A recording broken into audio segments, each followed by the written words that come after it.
আমি ভালো থাকতে চেয়েছিলাম। সত্যি বলছি, আমি শুধু ভালো থাকতে চাইছিলাম।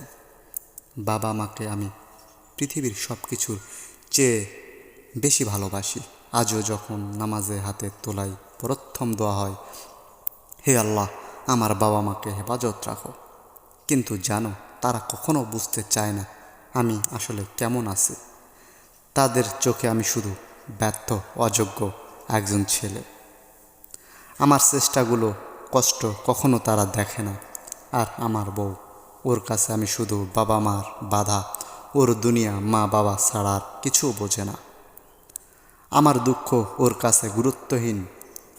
আমি মাঝখানে পড়ে গেছি। এদিকে মা বাবা, যারা মনে করে আমি শুধু ভুল করি, আরেকদিকে বউ যা ভাবে আমি তার ভালোবাসার যোগ্য নই।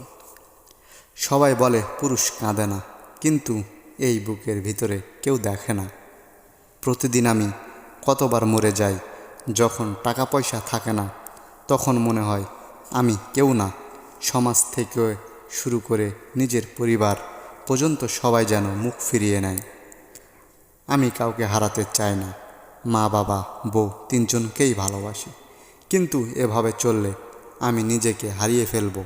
প্রতিদিন রাতে বিছানায় শুয়ে ভাবি, যদি হঠাৎ একদিন হারিয়ে যায় কেমন হবে। এই পৃথিবী যদি আমাকে আর না পায়, তখন কি কেউ বুঝবে আমি কতটা কষ্টে ছিলাম। আমি তো শুধু ভালোবাসা চেয়েছিলাম, একটু বোঝা, একটু শান্তি।